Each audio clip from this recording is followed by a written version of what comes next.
What's up, everyone, and welcome to Real Talk with Olamide, where we talk about all things real estate. Today, we have a very interesting topic. We're going to talk about the top 4 mistakes that I see investors make all the time, whether it's a new investor, an aspiring investor, someone that's wanting to get their first property or their next property. Y'all, make sure you watch this video all the way through so that if you are an aspiring or new investor or an investor in general, you don't make a lot of these very common mistakes that I see a lot of investors make. So let's go ahead and jump right into it.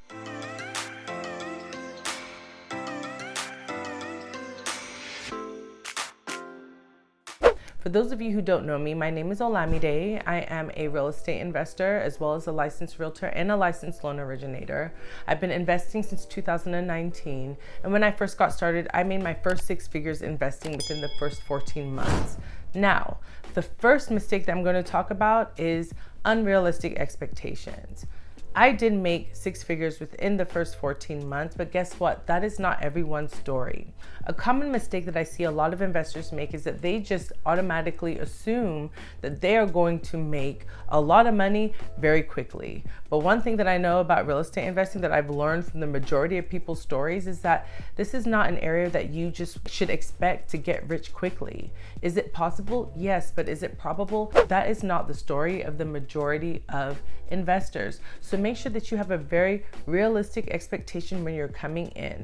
A lot of times I will say real estate investing works really well for people that are wanting to stay in it long term, that are wanting to be long-term investors. And even if they're looking to do short-term types of investing, such as fix and flipping and doing other short-term ways to make money, whether it's wholesaling, and different things like that, having a long-term perspective is really helpful, and it helps to avoid unrealistic, get rich quick types of expectations that really discourage people when they first become investors. The next mistake that I see a lot of people make is that they are hungry buyers. So let me define what a hungry buyer is. A hungry buyer is someone, just like, for example, if you walk into a grocery store hungry, what happens? Or when you walk into a restaurant hungry, what happens? You eat, you're eating all the food that you can because you're hungry, you just want to eat everything. If you come to investing very hungry, eager to buy a property as soon as possible, regardless of the qualifications of that property, regardless of the numbers on the property, regardless of the condition of the property, a lot of times you're going to step into a situation that you probably are going to regret. Don't be a hungry buyer, be a patient buyer. Make sure that you're getting the property at a good price that makes sense for you. If you're looking to fix and flip the property, make sure you're buying it at enough of a discounted price that you can make money on the back end. Make sure that you're buying it at enough of a discounted price that if repairs go over what you're expecting, you're still going to be making some money on it.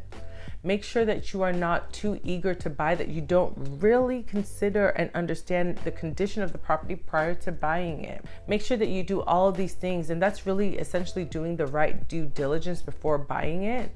A lot of times if you are a hungry buyer, you're going to bypass a lot of the really important steps that you should take to make sure that this is even a good property for you to purchase.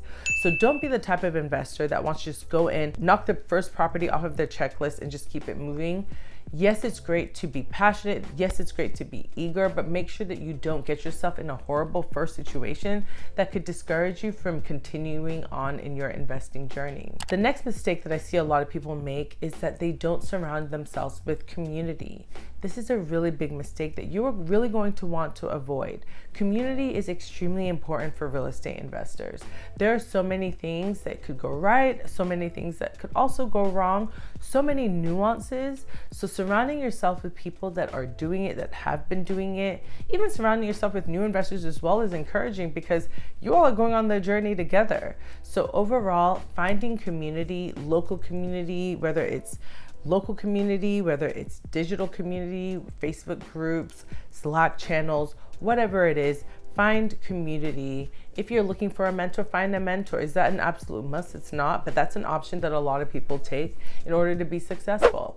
The last mistake I'm going to talk about today is analysis paralysis. Y'all, don't analyze. And essentially what I'm saying here is I see a lot of people make the mistake of not taking action at any point. They just don't take action. They don't start talking to sellers. They don't start talking to buyers. They don't start looking for properties. They don't start driving around looking for different types of investment properties. They just are sitting down, watching YouTube videos, reading books, talking to people, taking zero action. You don't want to do that. You don't want to be in a situation where you are just paralyzing yourself by not taking action. You want to be able to take action.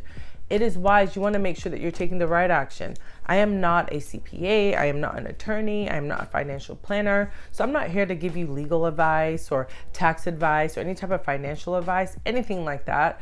So you want to make sure you're taking good action, but take action. Go talk to people, start negotiating, have harmless conversations with people so that you are really putting yourself out there and don't feel like you need to know everything before you take the first step.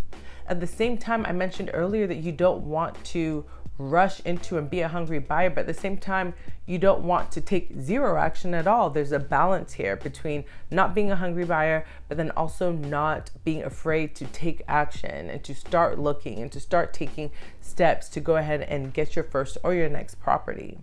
So I hope this has helped. Thank you for tuning in to Real Talk with Olamide, where we talk about all things real estate.